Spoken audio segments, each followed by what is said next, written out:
এক সাধারণ সাইকেল মেকানিকের সাথে এক শিক্ষিকার অসাধারণ মিলন, যা মানবতাকে চোখে জল আনবে এবং হৃদয়কে গভীরভাবে স্পর্শ করবে। বন্ধুরা, এটি একটি সত্যিকারের ঘটনা উত্তরপ্রদেশের গোরখপুর জেলার, যেখানে একটি ছোট্ট শহরের বাইরে রাস্তার পাশে টিনের ছাদ দেওয়া একটি সাধারণ দোকান অবস্থিত ছিল। সেই দোকানে উপবিষ্ট একটি সাধারণ যুবক সমগ্র অঞ্চলে সাইকেলওয়ালা দাদা হিসেবে পরিচিত ছিল। তার প্রকৃত নাম ছিল অমিত। বয়স আনুমানিক ৩৫ বছর। পোশাক সর্বদা ধুলোবালি এবং গ্রিসে আচ্ছাদিত, তবে মুখমণ্ডলে এমন এক শান্তি যে কোনো ব্যক্তি তার সাথে আলোচনা করে নিজেকে হালকা অনুভব করত। সেই দোকান থেকে প্রায় ২ কিলোমিটার দূরে মেয়েদের জন্য একটি সরকারি ইন্টারমিডিয়েট কলেজ ছিল। চারপাশের ১০১টি গ্রামের কন্যারা সেখানে শিক্ষা গ্রহণ করতে আসত।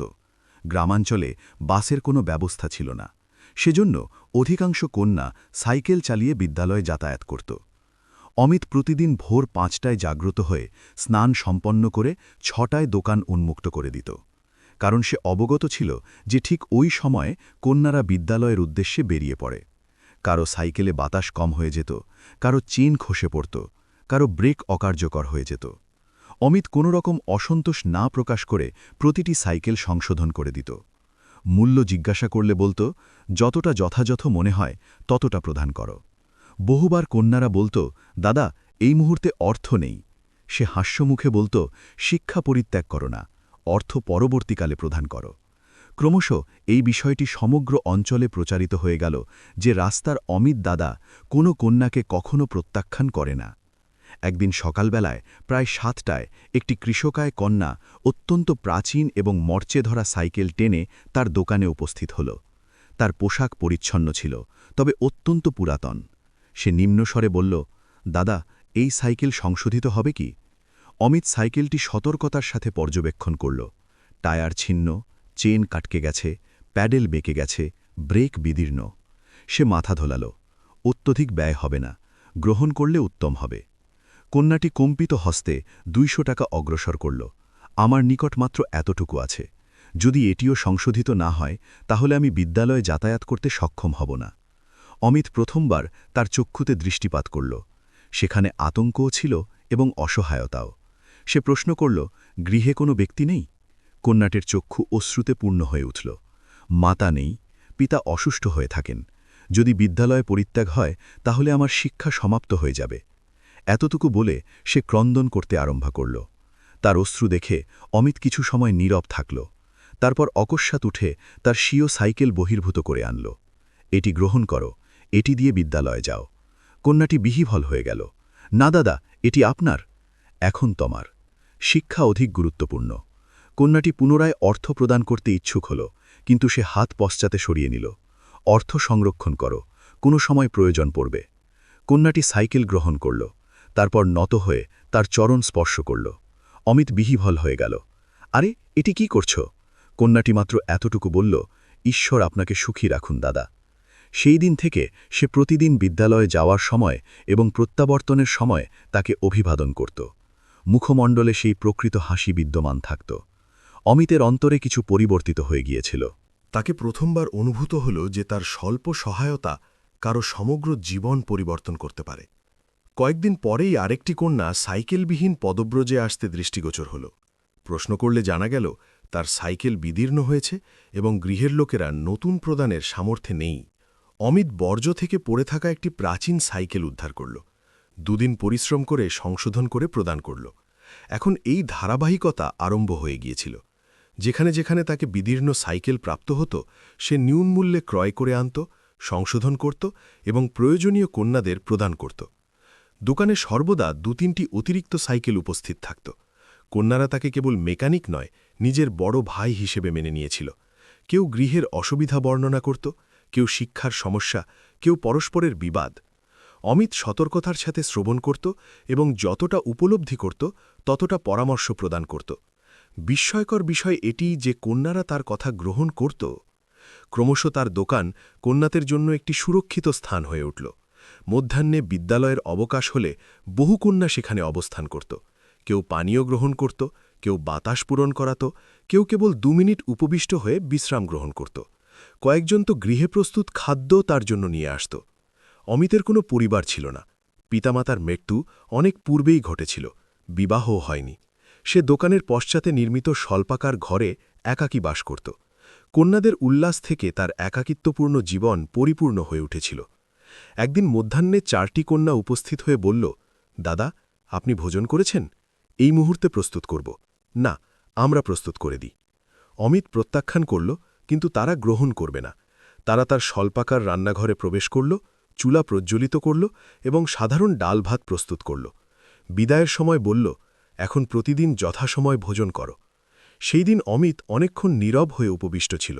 তাকে অনুভূত হল যেন প্রকৃতপক্ষে তারও কোনো আপনজন বিদ্যমান। সময় অতিবাহিত হতে থাকল। এখন প্রায় প্রত্যেক কন্যা তাকে পরিচিত করেছিল। রাস্তা দিয়ে যাওয়ার সময় দূরবর্তী থেকে আহ্বান করত, দাদা, অভিবাদন। কয়েকটি ছোট কন্যা তো হাত নাড়িয়ে হাসতে হাসতে অতিক্রম করত। কিন্তু সকলে এই বিষয়ে সন্তুষ্ট ছিল না। চারপাশের কয়েকজন ব্যক্তি ব্যঙ্গ করতে আরম্ভ করল। এ তো কন্যা প্রতিদিন তার দোকানে কেন অবস্থান করে? কোনো অসঙ্গতি তো বিদ্যমান। বর্তমান যুগ দুর্নীতিগ্রস্ত। যদিও বহু ব্যক্তি তার প্রশংসা করত, দারিদ্র্যপীড়িত হয়েও কত উত্তম কার্য সম্পাদন করছে। অমিত এই সব কথায় উদাসীন ছিল। তার পক্ষে কেবল এটুকু গুরুত্বপূর্ণ ছিল যে কোনো কন্যা শিক্ষা পরিত্যাগে বাধ্য না হয়। এরই মধ্যে একদিন কোনো ঘটনা ঘটল যা তার জীবনকে সম্পূর্ণরূপে পরিবর্তিত করে দিল। মধ্যাহ্নকাল ছিল। অমিত একটি সাইকেলের পাংচার সংশোধন করছিল যে ঠিক তখন বিদ্যালয়ের ঘণ্টা বাজল এবং কিছুক্ষণ পর কন্যাদের সমূহ রাস্তায় দৃশ্যমান হতে লাগল। সেই মুহূর্তে একটি শ্বেতবর্ণ গাড়ি তার দোকানের সম্মুখে এসে স্থির হল। গাড়ি থেকে একটি ভদ্রলোক এবং তাদের পুত্নী অবতরণ করল। তাদের টায়ারে বাতাস সম্পূর্ণরূপে নিঃশেষ হয়ে গিয়েছিল। দাদা, পাংচার সংশোধন করবে? অমিত অবিলম্বে কার্য আরম্ভ করল।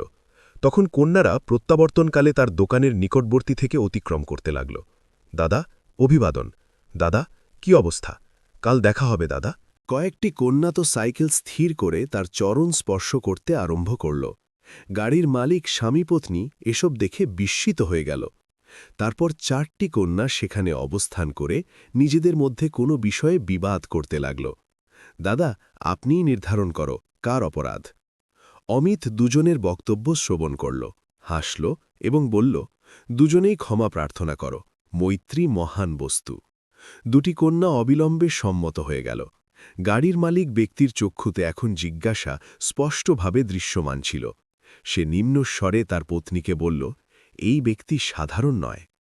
তাকে তখন কোনো ধারণা ছিল না যে এই সাক্ষাৎ আসন্ন দিনগুলোতে বহু জীবন পরিবর্তন করবে এবং সেই দিন থেকে অমিতের জীবন একটি নবীন দিকে মোড় নেবে। খ্যার, বন্ধুরা, গাড়ির মালিক ভদ্রলোকের নাম রাজেশ গুপ্তা ছিল। তারা নগরের প্রধান ব্যবসায়ী ছিল এবং কোনো কার্যের জন্য সেই অঞ্চল দিয়ে যাচ্ছিল। পাংচার সংশোধনের সময় তারা সতর্কতার সাথে পর্যবেক্ষণ করল যে প্রত্যেক অতিক্রান্ত কন্যা অমিতকে অভিবাদন করছে।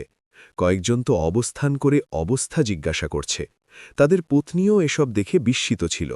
যখন টায়ার সংশোধিত হয়ে গেল তখন রাজেশজি অর্থ প্রদান করল, কিন্তু বিদায়ের পূর্বে প্রশ্ন করেই নিল, দাদা, এই কন্যারা তোমাকে এত সমাদর কেন প্রদান করে? অমিত হালকা হাসির সাথে বলল, কোনো বিশেষত্ব নেই সাহেব, কেবল শিক্ষা গ্রহণ করতে যায়, কখনো সহায়তা প্রদান করি। রাজেশজির প্রত্যুত্তর সন্তোষজনক মনে হল না। তারা পুনরায় প্রশ্ন করল, কেবল সহায়তা প্রদান করলে এত সম্মান লাভ হয় না?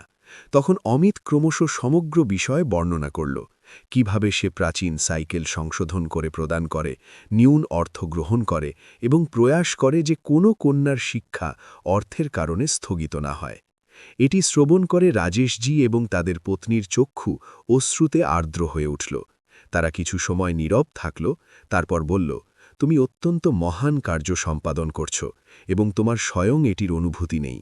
অমিত অবিলম্বে মাথা দোলানো, আমি তো কেবল আমার কার্য সম্পাদন করছি সাহেব। কিন্তু রাজেশজির মনে কোনো চিন্তা চলমান ছিল।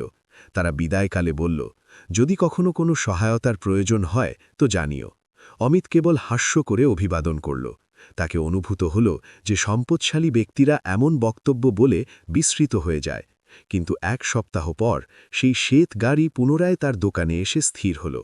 এবার রাজেশজি একাকী ছিল না, তাদের সাথে 2 জন অতিরিক্ত ব্যক্তি ছিল। তারা সরাসরি দোকানের পশ্চাতের ঘরে গিয়ে অমিতের সাথে উপবিষ্ট হয়ে আলোচনা আরম্ভ করল। তারা প্রশ্ন করল, তুমি ভবিষ্যতে এই কন্যাদের জন্য কি সম্পাদন করতে ইচ্ছুক?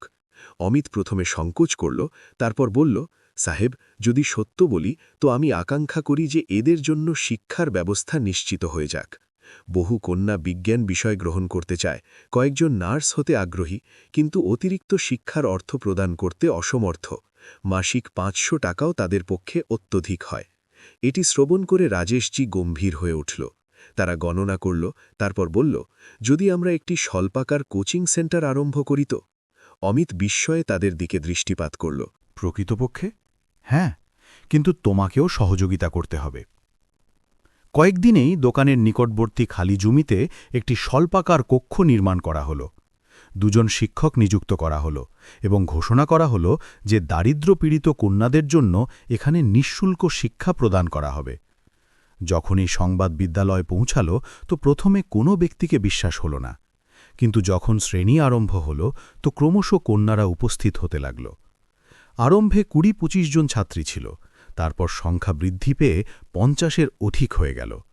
অমিত প্রতিদিন সায়াহ্নে সেখানে উপবিষ্ট হয়ে পানীয় পূরণ করে, আসন স্থাপন করে এবং এটি দেখে আনন্দিত হয় যে তার বোনেরা এখন অগ্রসর হচ্ছে। কয়েক মাসেই প্রভাব দৃশ্যমান হতে লাগল। যে কন্যারা পূর্বে শিক্ষায় দুর্বল ছিল তারা প্রশ্নের প্রত্যুত্তর প্রদান করতে আরম্ভ করল। বিদ্যালয়ের শিক্ষকরাও বিস্মিত ছিল যে অকস্মাৎ এত পরিবর্তন কিভাবে ঘটল। যখন তাদের অবগত হল যে নিকটে নিঃশুল্ক কোচিং চলমান, তো তারাও প্রভাবিত হয়ে উঠল। সেই বিদ্যালয়ে বিজ্ঞানের শিক্ষিকা ছিল সোনালী সিং। তারা যখন ছাত্রীদের উন্নতি পর্যবেক্ষণ করল তো তাদেরও জিজ্ঞাসা জাগল যে শেষ পর্যন্ত এই অলৌকিকতা কিভাবে ঘটছে। একদিন বিদ্যালয়ের পর তারা সরাসরি সেই কোচিং সেন্টারে উপস্থিত হয়ে গেল। অমিত তাদের আগমন দেখে অবিলম্বে আসন পরিষ্কার করে উপবেশনের জন্য বলল।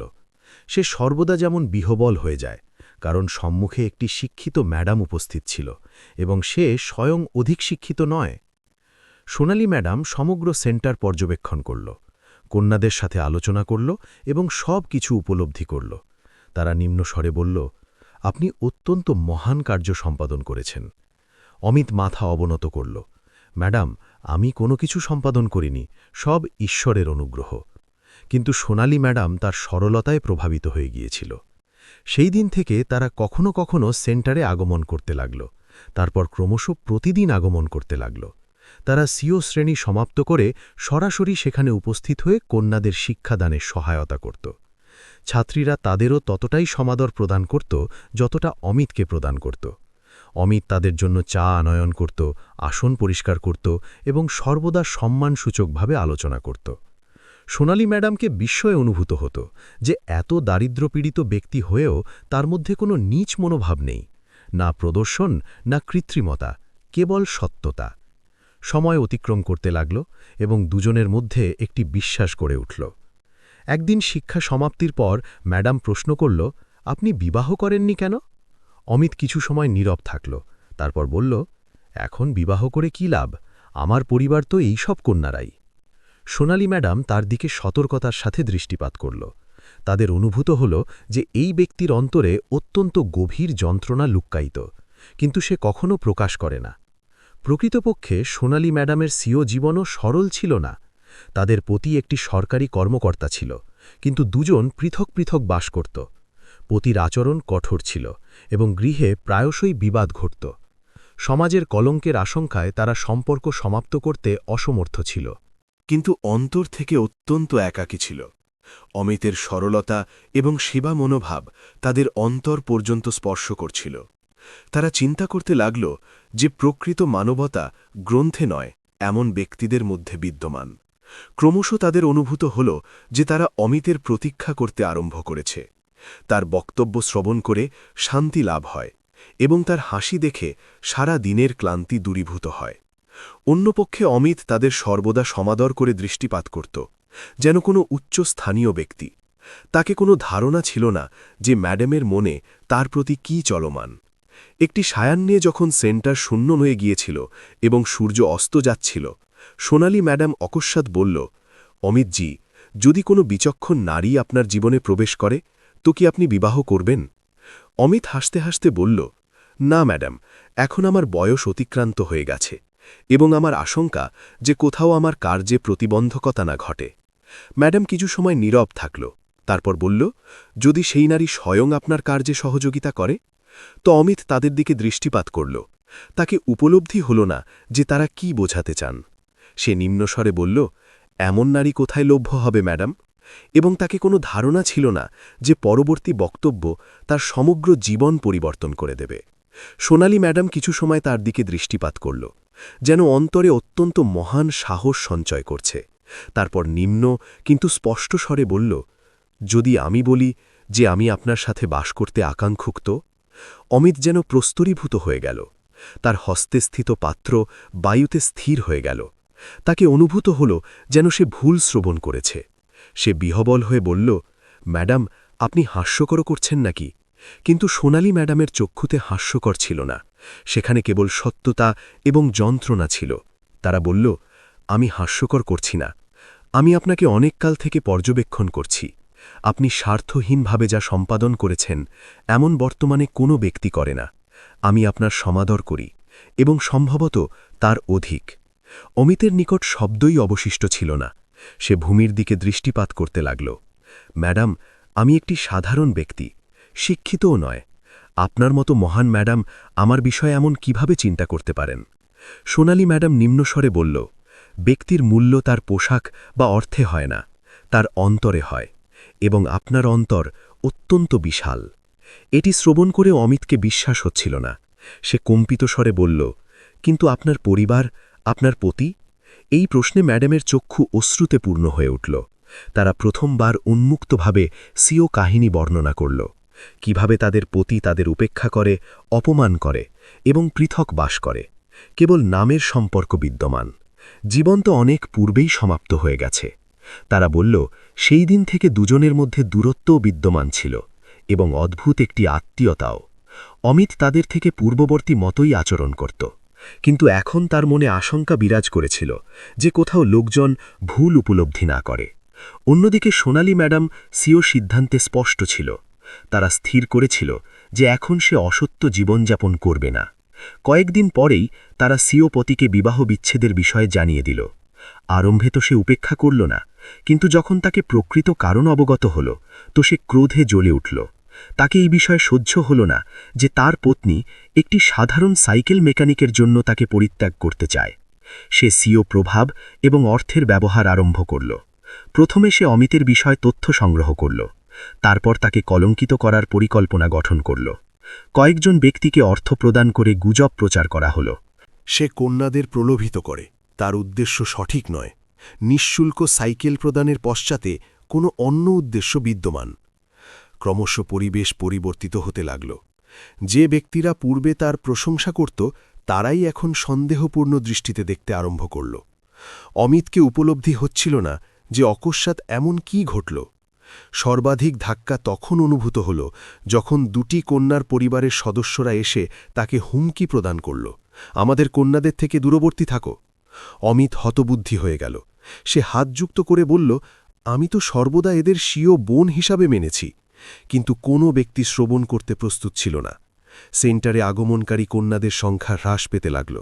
কয়েকজন তো আতঙ্কে আগমন সমাপ্ত করে দিল। অমিত রাত্রিযাপন করতে পারত না। তাকে অনুভূত হতে লাগল যে সম্ভবত প্রকৃতপক্ষে সে কোনো অসঙ্গতি সম্পাদন করেছে, যদিও সে সমগ্র জীবন কেবল সহায়তা সম্পাদন করেছে। সোনালী ম্যাডাম সব কিছু উপলব্ধি করছিল। তারা অনুসন্ধান করালো তো সত্যতা প্রকাশিত হল যে এসব তাদের পতির ষড়যন্ত্র। তারা উন্মুক্তভাবে প্রতিবাদ করল এবং বলল যে তারা আতঙ্কিত হবে না। তারা বিদ্যালয় প্রশাসন এবং কয়েকজন সামাজিক ব্যক্তিকে সমগ্র বিষয় জানাল। ক্রমশ সত্যতা প্রকাশিত হতে লাগল। যে কন্যাদের উত্তেজিত করা হয়েছিল তারাও অবশেষে সত্য বর্ণনা করল যে তাদের অসত্য বলতে নির্দেশ দেওয়া হয়েছিল। যখন এই বিষয় প্রচারিত হল তো ব্যক্তিদের দৃষ্টিভঙ্গি পরিবর্তিত হতে লাগল। যে ব্যক্তিরা অমিত থেকে দূরত্ব রক্ষা করছিল তারা পুনরায় তার নিকট আগমন করতে লাগল। কিন্তু এই সমগ্র ঘটনা প্রবাহ অমিতকে অন্তর থেকে বিদীর্ণ করে দিয়েছিল। সে এখন পূর্ববর্তীর মতো আনন্দিত থাকত না। তাকে আশঙ্কা ছিল যে কোথাও পুনরায় কোনো অভিযোগ না উত্থাপিত হয়। একদিন সে সোনালী ম্যাডামকে বলল, আপনি আমার কারণে এত সব সহ্য করছেন। যদি আপনি আকাঙ্ক্ষুক হন তো আমার থেকে দূরত্ব গড়ে তুলতে পারেন।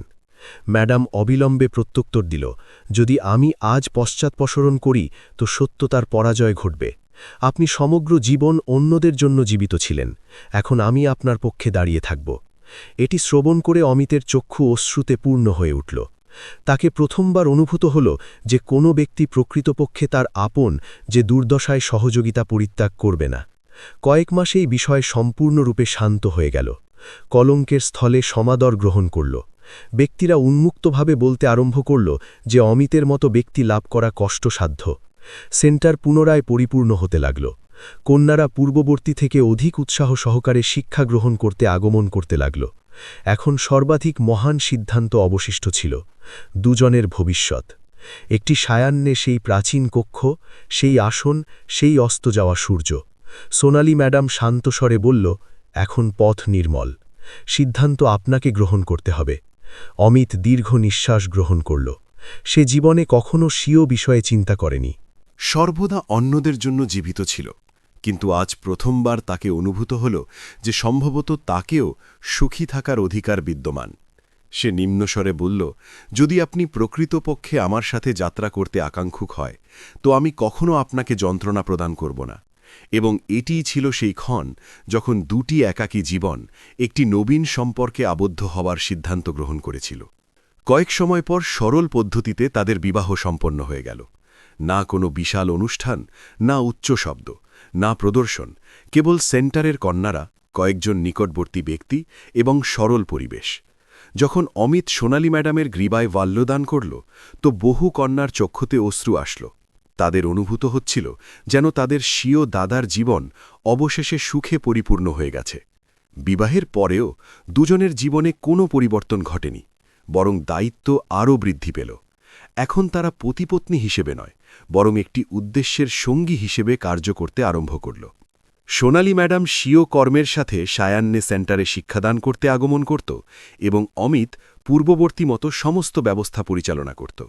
রাজেশ গুপ্তার সহায়তায় ক্রমশ সেন্টার বিস্তৃত হয়ে উঠল এবং একটি স্বল্পাকার গ্রন্থাগারও নির্মিত হল, যেখানে প্রতিযোগিতামূলক পরীক্ষা এবং শিক্ষা প্রয়োজনীয় গ্রন্থ স্থাপিত হল। এখন চারপাশের গ্রামের কন্যারাও আগমন করতে লাগল। বহু ছাত্রী অগ্রসর হয়ে শিক্ষা আরম্ভ করল। কয়েকজন কর্মের প্রস্তুতি গ্রহণ করল। যে সফল হয় সর্বপ্রথম সেন্টারে এসে অমিত এবং ম্যাডামের অনুগ্রহ গ্রহণ করত। অমিত সর্বদা বলত, পরিশ্রম তোমাদের, আমরা কেবল পথ নির্দেশ করেছি। সময়ের সাথে ব্যক্তিদের চিন্তাধারা পরিবর্তিত হয়ে গেল। যারা পূর্বে সন্দেহ করত তারাই এখন স্বীয় সন্তানদের সেখানে প্রেরণ করতে আরম্ভ করল। অমিত স্বীয় প্রাচীন দোকান পরিত্যাগ করেনি। প্রভাতে পাংচার সংশোধন করত, সায়াহ্নে সন্তানদের মধ্যে উপবিষ্ট হয়ে, এবং সেইভাবে সরল জীবনযাপন করত। বিবাহের 1 বৎসর পর তাদের কন্যা জন্মগ্রহণ করল তো সেন্টারে আনন্দের পরিবেশ ছড়িয়ে পড়ল। অমিত তাকে ক্রোড়ে গ্রহণ করে বলল, এটিকেও প্রচুর শিক্ষিত করতে হবে। সোনালি ম্যাডামের চক্ষুতে আনন্দের অশ্রু বিদ্যমান ছিল। আজও সেই সেন্টার এবং গ্রন্থাগার চলমান। বহু প্রাচীন ছাত্রী প্রত্যাবর্তন করে ছোট কন্যাদের শিক্ষাদান করতে আরম্ভ করল। এই স্থান এখন শিক্ষার সাথে আশার আশ্রয় হয়ে উঠেছে। দুজনের একই উদ্দেশ্য, কোনো কন্যা দারিদ্র্যের কারণে শিক্ষা থেকে বঞ্চিত না হয়। বন্ধুরা, এই কাহিনী থেকে উপদেশ লাভ হয় যে ব্যক্তির মহত্ব তার অর্থে নয়, তার অন্তরে হয়। একটি সাধারণ ব্যক্তিও প্রকৃত উদ্দেশ্য সহকারে বহু জীবন পরিবর্তন করতে পারে, কারণ নিঃস্বার্থ সেবা কখনো নিষ্ফল হয় না। কিন্তু এখন আপনি জানান, যদি অমিত সেই দিন স্বীয় সাইকেল প্রদান প্রত্যাখ্যান করত, যদি সে ব্যক্তিদের বক্তব্যে আতঙ্কিত হয়ে যেত, যদি সোনালি ম্যাডাম সত্যতার সহযোগিতা না করত, তো কি আজ এত কন্যাদের জীবন পরিবর্তিত হতো? কি সমাজে এমন ব্যক্তিদের প্রয়োজন নেই যারা স্বার্থহীনভাবে অন্যদের জন্য জীবিত হয়? স্বীয় অভিমত মন্তব্যে অবশ্যই লিপিবদ্ধ করো, এবং যদি আপনাকে এই কাহিনী অন্তর্স্পর্শ করে তো অবশ্যই জানান যে আপনি অমিতের মতো ব্যক্তির বিষয়ে কি চিন্তা করেন। এমন প্রকৃত এবং অনুপ্রেরণামূলক কাহিনীর জন্য ভিডিওকে লাইক প্রদান করো, চ্যানেল বাংলা মায়া ভয়েসকে সাবস্ক্রাইব করো এবং এই কাহিনীকে সেই ব্যক্তিদের নিকট অবশ্যই পৌঁছাও যাদের মানবতায় বিশ্বাস রক্ষা করার প্রয়োজন বিদ্যমান। তারপর দেখা হবে একটি নবীন কাহিনীর সাথে।